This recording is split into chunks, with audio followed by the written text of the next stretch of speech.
So, welcome to the Adult Chair podcast, Meghan Riordan Jarvis.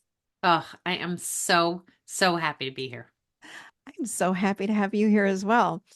So, today we're talking about your body and brain on grief. I just absolutely love this topic, and I love the work that you are doing all around grief. So, thank you. Thank you for what you're doing in the world around grief. With all that's going on right now in the world, I mean, there are a lot of reasons that people will be in grief. If Yeah, you're looking at, my gosh, what's going on in other countries with not just wars and turmoil, we've got weather even all around the world, yeah, all around the world. You know, yeah, I'm reading about so much chaos in our world. So I think you talking about this now and having such a big platform around grief is so like the timing is perfect. So tell me just a little bit about let's tell the audience a little bit about who you are, why are you so yeah. passionate about grief and all the things.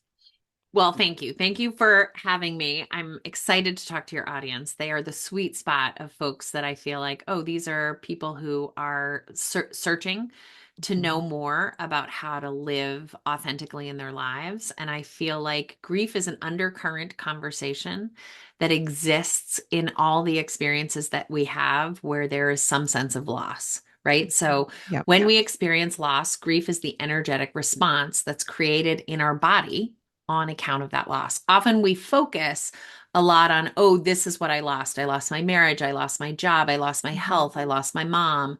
But in tandem with that loss, there is also this energy that gets created that now lives inside you that Mhm. is the grief that needs to sort of be moved through. And I've been a trauma therapist. So I specialize in helping people who have either had a single really difficult event like they were in a carjacking or a hurricane, or has had a developmental sort of traumatic experience where they grew up in a household that didn't match. It wasn't attuned to what they needed in order to have a healthy development. So maybe, you grew up with family that was not physically caring and loving, or there was Mhm. abuse or neglect. So that's the population I worked with for 20 years. And Mhm. so in those conversations, we're always talking about what was lost, what do we need to let go of, and how do we need to move the energy that resides, maybe has been there for decades, Mhm. inside our body through so that we can sort of show up to life, right? Because that's what we want to do. We don't want to spend our lives in trauma or grieving. We want to actually kind of show up to life. And life includes, you know, all the hard emotions.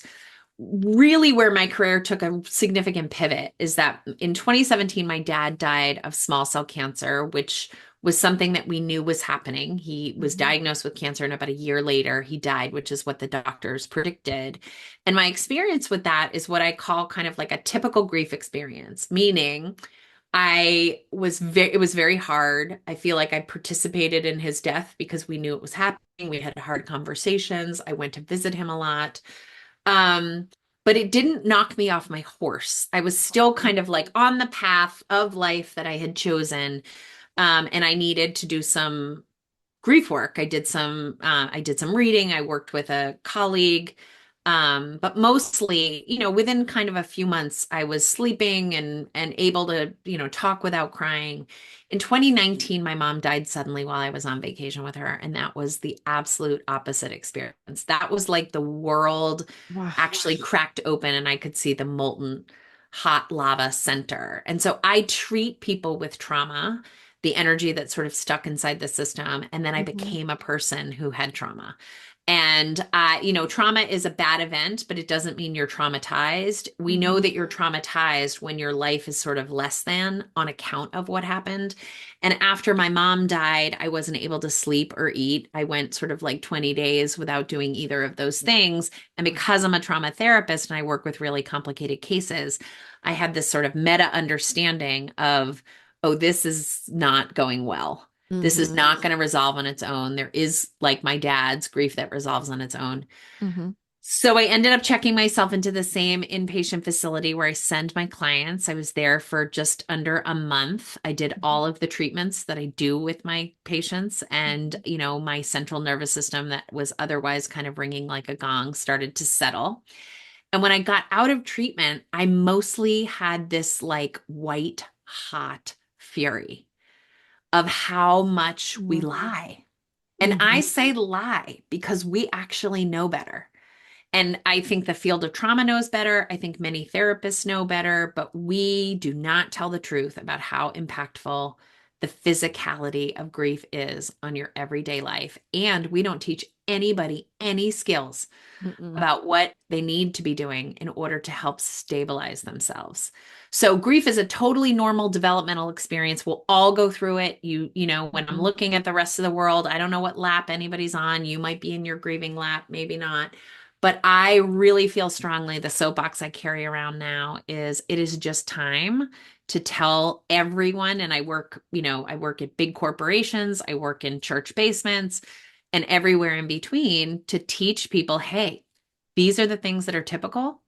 You feel nuts when they happen to you, but the reason you feel nuts is because nobody talks about them. They are not nuts, they are predictable. And, bodies are actually generalizable across cultures and ages. So that's what my team does is we teach about the body, we teach about the brain, we give you some neuroscience, and then we give you a whole bunch of interventions for you to try. There's Mm-hmm. not one intervention that's going to work for you and then work for everybody else. We give a whole menu, like when you go to New York City and there's a restaurant menu where it's like you can get Kung Pao chicken and a Reuben all at the same restaurant. That's what it's called the Grief Mentor Method. That's what our curriculum is like for people. And Mm-hmm. I wrote this book that actually today is the pub day for Can Anyone Tell Me? And it's all the core truths broken down. It starts with can anyone tell me why my brain is broken? And then it takes you through, can anyone tell me why my body is out of whack? And then all the other impacts, like, why do I feel a shift in my identity? Mm-hmm.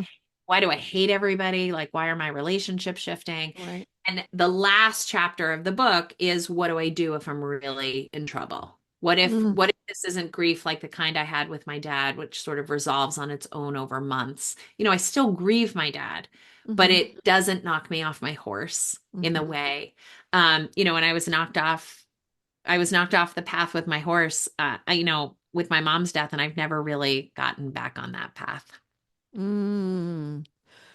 Wow. Okay. You just said so many things. I'm like, I what? talked Wait, I wait. talked in one long run-on sentence. No, that was so beautiful. And I really want to start out by saying thank you for sharing that you went to treatment. And I think, and I remember when I had a private practice, I don't see clients one on one anymore, but when I did, there's a pedestal that our clients put us up on as therapists, right? Yeah. And that we Yeah. we are perfect and we don't have issues. And it's like, no, no, no, we're human. Yeah. We came And to the work for some reason. yeah, we did. Yeah. So I first want to start there. And as you said it, I'm like, I love this. This is so, I just love vulnerability and Yeah. sharing the truth and sharing your reality with such groundedness. You're like, oh, yeah, this was me. It's like, and I'm Yeah. human, It's the right? thing I'm There's the most nothing to have proud of in shame my life. over. Yeah. I mean, I don't have any shame over it. I really genuinely don't. I may have at the time, mostly because I was really concerned about what it was going to mean to leave my kids, you Yeah. know, and Yeah. not be able to take care of them. And certainly I wrote a memoir about that time in my life, End of the Hour. And if you go and read the reviews, there are certainly some people that have a lot of judgment about the fact that I, couldn't keep myself together in Yeah. order to take care of my family and my kids. But I don't have that judgment. What I have is like the embodied understanding of how powerful profound loss can be. And it's Yeah. bigger than our will. And so therefore we need to be really deeply educated about what to do when I don't think I control the rash that I get in the winter when it gets Right. cold. And I need to know what are Yeah. my treatment options, right? Exactly. I don't feel weak on that. I feel like, oh, well, that's the way my skin works. Yeah. It's interesting. How many of us, just being human, will say, well, shouldn't I should know better. I just put together this group program. I'm taking like 11 people in this group that I'm working with, and we're doing interviews, and a lot of them were saying things like, well, I know, I don't think anyone else suffers like I do, but shouldn't I know better? I'm 40 years old, I'm 50 years old, I'm Right. 70 years. Shouldn't I know better? I should know this stuff, but I don't. And I think I'm the only one. It's like, we're not the only one. We're human. It's so hard sometimes to be human. So even someone like you that is a therapist that specializes in all Right. this is how you're trained. I just I'm so glad to hear you. So thank you. Thank you for saying this Yeah. without shame and owning it, because as much as we know, even though we have clients, it's like we're still human, and we are, Absolutely. if we, that's to me the ultimate in self-care. Is Yeah. you took such great care of yourself. So thank you for that. Now, Yeah. the other thing I love that you said was that it's an energy.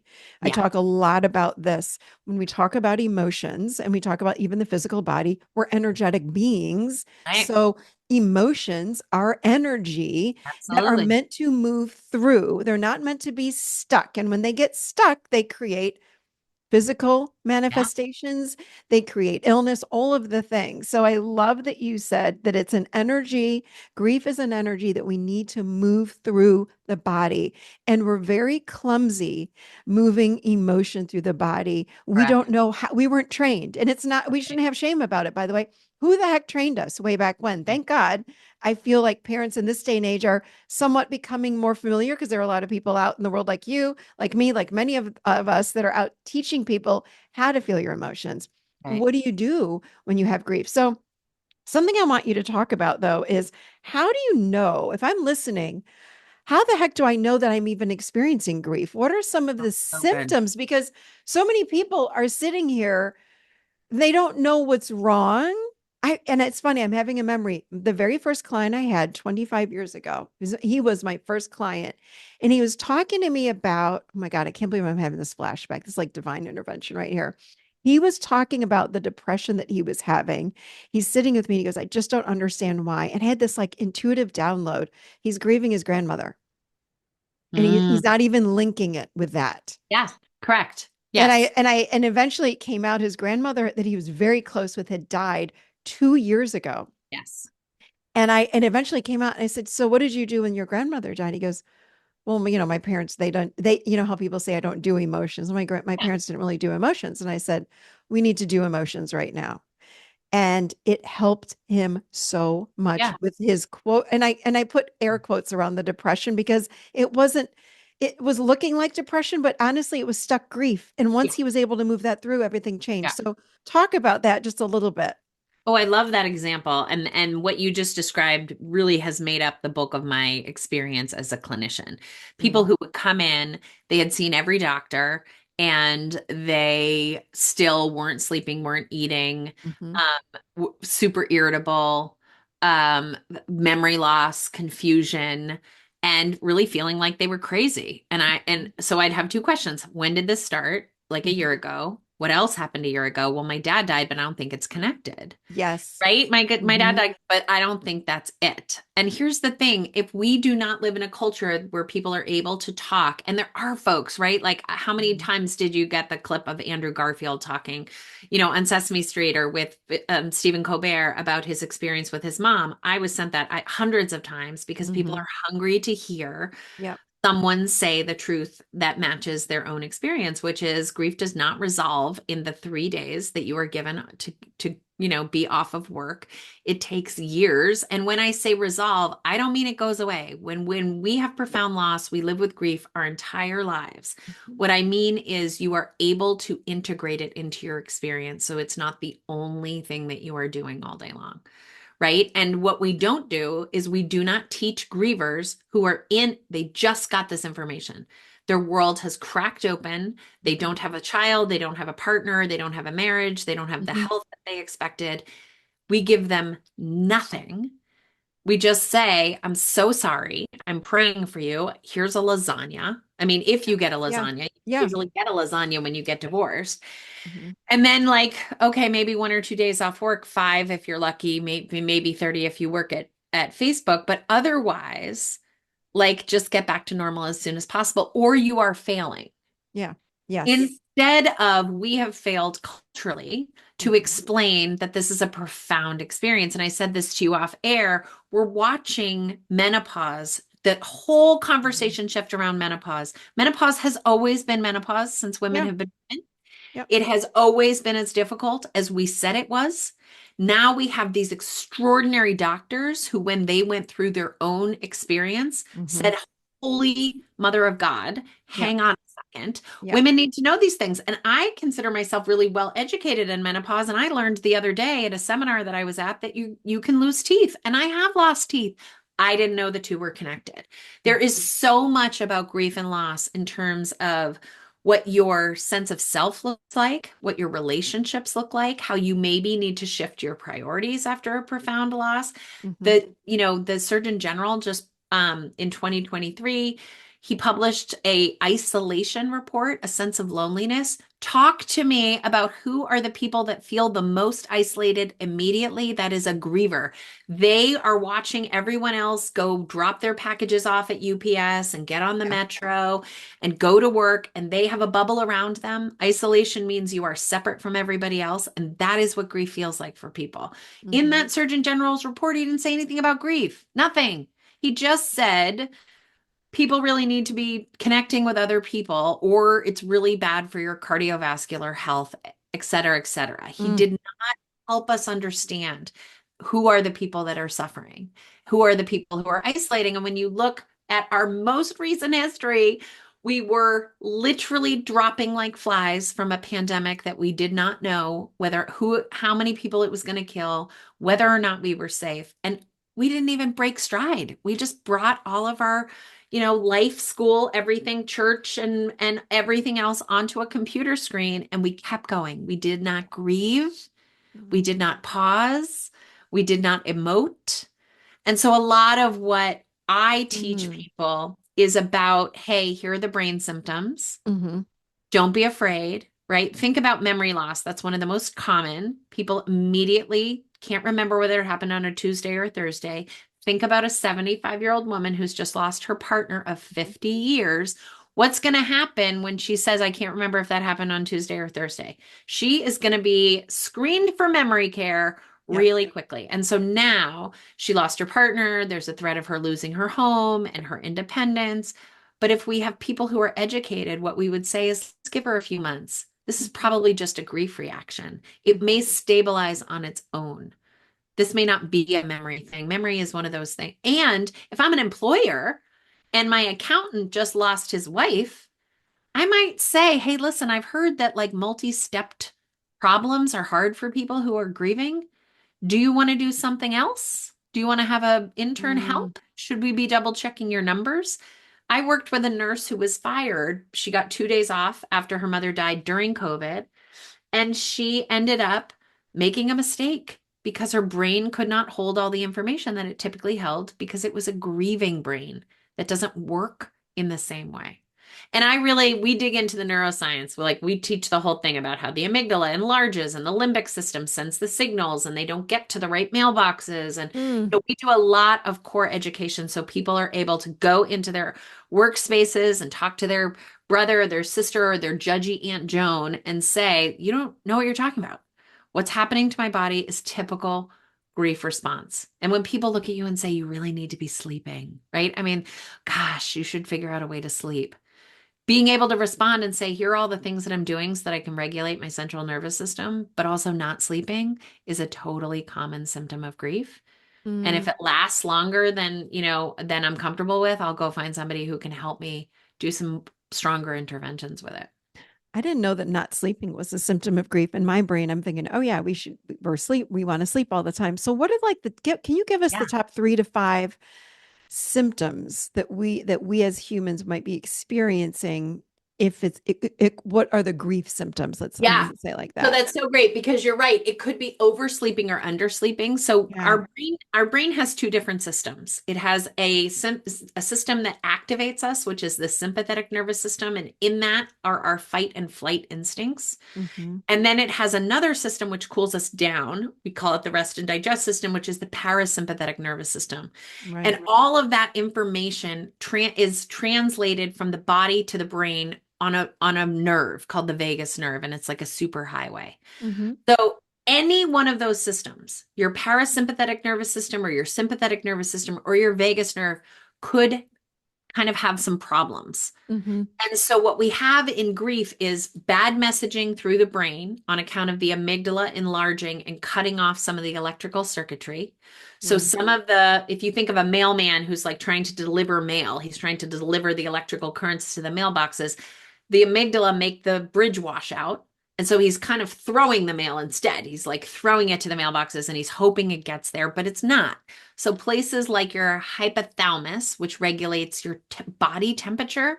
A lot of Mm. people talk about being hot and sweaty or being freezing cold when they're grieving. Well, your hypothalamus did not get the right mail.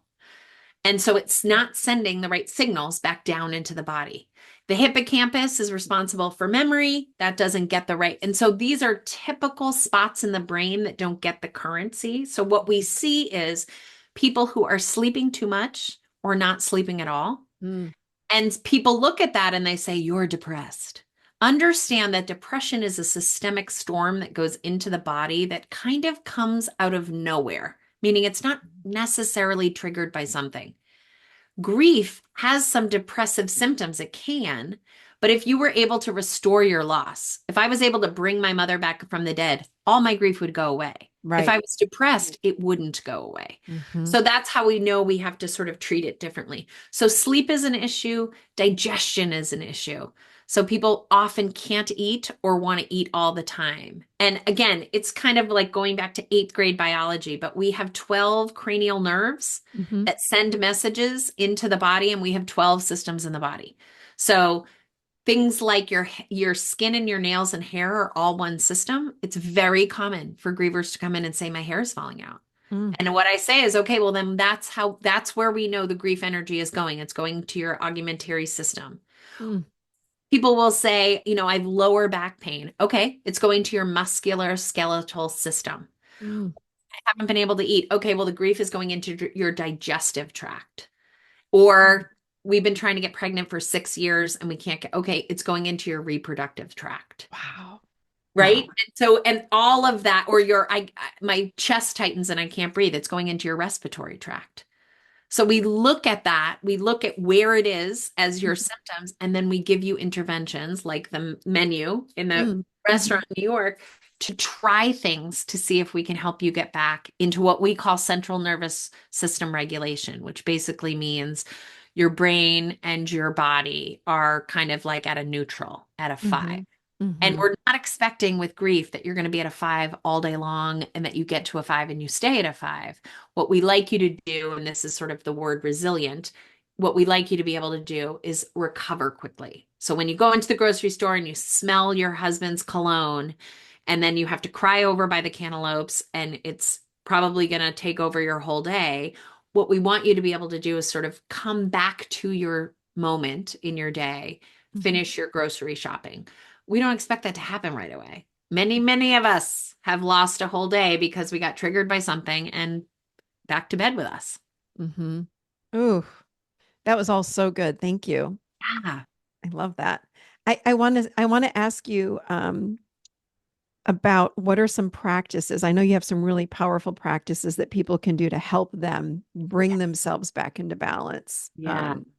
What are your give us some of your top favorites? So the way that we sort of decide what are the best things for you to do Mm-hmm. have to do with how are we going to balance that energy, those emotions that are Mm-hmm. inside the system, right? Mm-hmm. So, and there are some things that just work. For Mm-hmm. example, taking a walk. Mm-hmm. So, not going for a run because too much exercise in a system could register as more stress inside your system. So, we like you to take a walk because movement, particularly bilateral movement, has the benefits of sort of balancing some of that energy and moving it through. Mm. And it's particularly for grievers that are really having a hard time, just like a walk around the corner. And then you get to say, like, oh, I did some grief work today, really worked on my grief. Extra credit, add a friend to Mm. that walk. So then you've got connection. We think about when you're holding a baby and that baby looks up at you and it's crying, and then you start to smile and you shush it. We call that co-regulation. Mm-hmm. When people are really in a state of distress, it's good for us to try to co-regulate, to sit with someone who can listen and hear. So if it's too much for you to walk with a friend, maybe you can walk with a friend on the phone. Mhm. And so you're still working a little bit in co-regulation. And then the other thing, so these are like such basic things, right? Like, so it's movement, it's connection, and then it's nourishment. Mm. So, we need nourishment in a macronutrient way. You need carbs, you need protein, and you need fats. So, like, eat a little bit of avocado with some roast chicken and a tortilla chip. Mhm. That what happens for grievers sometimes is they eat pizza for 50 days straight, or they eat, Mhm. Yeah. whatever their comfort food is. I don't even want you to take away the pizza. Keep eating the pizza. But in order for your body to do what it needs to do to create serotonin and to get back into regulation, you actually need those micronutrients.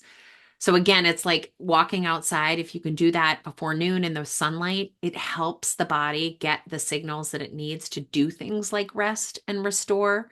So it's almost like we're taking care of a baby, or we just want like the basic needs met early. Mhm. The other thing about nourishment is what nourishes you. So, does art nourish you? Does Mm. that restore you? Do you have some music? I have two teenagers right now that are listening to like really depressive music, and they say, like, Mhm. oh God, mom, it's really just like it speaks to me.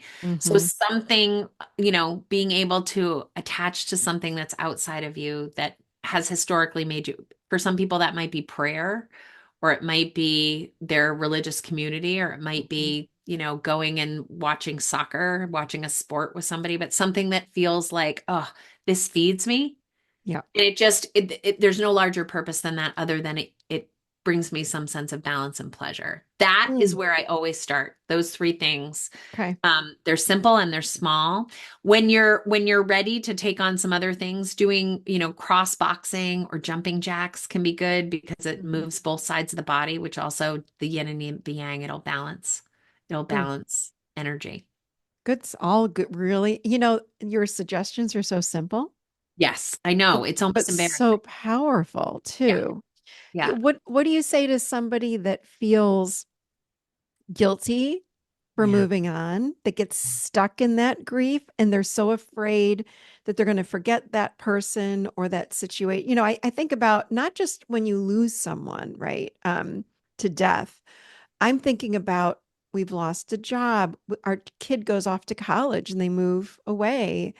I think people forget how grief affects us. Totally. It's it's not just when someone passes away or an animal passes away. It's so many Right. other things. But regardless of what it is, what about the people that are just so stuck they can only stay thinking about that thing that they had that they've now lost? What do you say to that person? How do That's they such a move through it's that? such a good question. And I will say, like, I'm a 50-year-old woman. I think 50-year-old women have all the things you're talking about. Our health is changing, Yep. many of us are going through menopause. We're sending kids out into the world and they're not coming back. They're going to go Mhm. live out as grown-ups.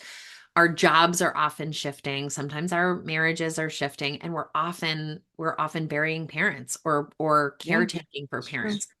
So there's a lot of grief, I think, that is not necessarily related to a death. Mhm.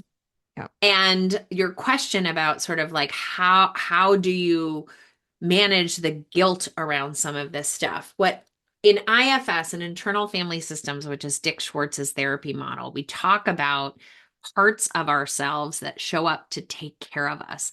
Mhm. Some of them show up like that friend who brought, a six pack as a solution to all your problems in college. Like getting drunk is not always the best solution, but it can be very effective to avoiding how you feel. In the book, can anyone tell me? I get very specific about what, the vocabulary, because we really have to be careful about our words so that we understand what's going on with us. Guilt actually means I did something bad or wrong, right? So when Mhm. you're feeling guilty, it usually comes along with like, why didn't I call them for their birthday? And so when people are struck, or why didn't I show up, or why didn't I turn left? And so then we try to finish the sentence, because if I had called them for their birthday, I wouldn't have to feel what? Bad now. If or I would get to feel, and to remind people that grief feels the way it feels. So even if you had called them for their birthday, you would feel like crap about something else, because grief feels like crap. And the way that I know this is I didn't want to have any regrets. Regrets are a little different from guilt. Regrets are more global. They're Mm-hmm. more about how you want to live. And when my dad was dying, I didn't want to have any regrets. So I spent a lot of time with him. And I said to my husband, like, I just don't want to regret not spending time with him. When my dad died, within 3 minutes of his death, the very first thought I had was about this moment when he was in the hospital. There was a miscommunication between me and the doctor. He ended up sitting on a gurney when I thought he was already in surgery by himself in a hallway. And I went and sat outside and ate like a ham sandwich. The very first thing I thought after my dad died was, why wasn't I with him during that hour? Mm-hmm. He was by Mm-hmm. himself. Mm-hmm. And then I thought, oh my God, you don't get to circumnavigate regret and guilt. It's part of grief. That's actually sub parts of grief. Mm. And so instead, with the IFS model, I took it to, I used it the way that I think is more loving to say, what serves me in feeling guilty?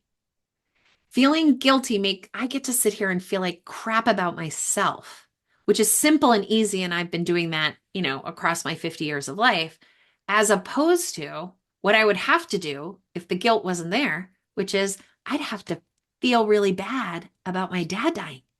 And I'd have to maybe start wondering, Mm. what is my life going to look like without him? So I actually think regret and guilt are like the magician being like, look over here, right? Yeah. So that the little sleight of hand is you get to do the thing you already know how to do. It won't add any additional pain because you've always found ways to feel bad about yourself. Everyone has. If we go over here without it, you're going to have to figure out how to be a woman in the world without a dad. And I don't know how to do that at all. And that's going to be a much harder task. So I usually point that out to people that yes, every one of us has things that we want to believe would have changed an outcome or changed how we feel right now. But the reality is the task at hand is what it is. And it's very overwhelming. It's Mm. very, I love that. It's like a distraction. it is. Yes, if you can sit and focus on how your life is going to be horrible now that your father's gone, or that you didn't do this thing with your father when he was sitting on the gurney, Yeah. then you're not facing what's right in front of you, which are these emotions that feel horrible. They're going to Yeah. feel uncomfortable. I mean, we've got to sit and feel them. And so it's easier to think about the gurney. Yes, and I have worked with people who really do have culpability, right? Hmm. They really did do things or did not do things that added to somebody's hardship, pain, death, and hurt. Yeah. So I'm not trying to minimize the fact that there are people that are living with guilt because they feel guilty and Hmm. are held accountable by, governments and as Hmm. guilty. And Hmm. that piece of work is different. That piece of work looks more like, what does it mean to create a forgiveness practice? What does Hmm. it what does it mean to not only hold yourself accountable for the worst thing that you ever did? And I would also say that that's true in grief, which is like when people don't want to move on because they feel like that's betraying their person, right? Like, I don't Hmm. want to, when people laugh for the first time, they often say, God, that felt so awful. Who am I to laugh when they aren't here anymore? But the reality is, I don't think anyone wants to be remembered as the last moment of their life. I don't think they want their death to matter more than who they were in their life. I just don't believe that that's what they want. So you are not betraying someone by continuing to live and laughing and enjoying your life. You're not betraying your love for them. And in fact, what I have for most grievers is when they're able to do that, when they're able to start to carry their loss a little bit and live a little bit, they are able to bring back some of the memories. And we do it really consciously. Hmm. I have a whole book of prompts that are like, what was a funny car ride you went on with them? When Hmm. did you laugh the hardest with them? What Hmm. was the best piece of advice they gave them? What was the worst outfit you ever saw them in? So that we can go into our memories and bring them back as who we loved Hmm. rather than who we lost only, Mm.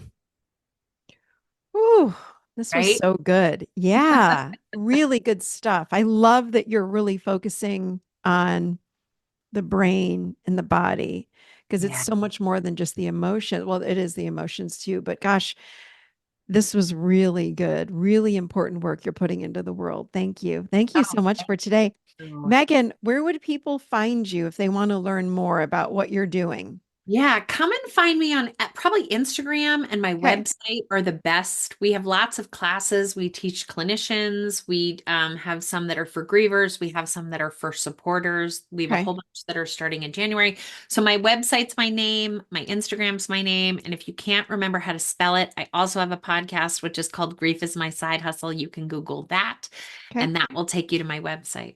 Okay. And your website Megan Riordan or Megan Jarvis? Meghan Riordan Jarvis, the whole Got thing. it. We'll put all this in the show notes and make sure that people can find you. Yep. Uh, And there's books for sale on Amazon. Go buy the books. And if you get them soon, there's some classes that you get to come to for free, and we can talk about this. I'll answer questions. Thank you so much. This has been Thank such a you. wonderful conversation. I'm really Best grateful of for you. luck with your Thank book. you. Thank you. And you too on yours. Thank And you. we'll circle back. And I think we're gonna do a little podcast trade. So I'm looking forward to have you on my podcast in the future. I look forward to it as well. Thank you, my friend. I Thank you, appreciate it. Michelle. Take good care.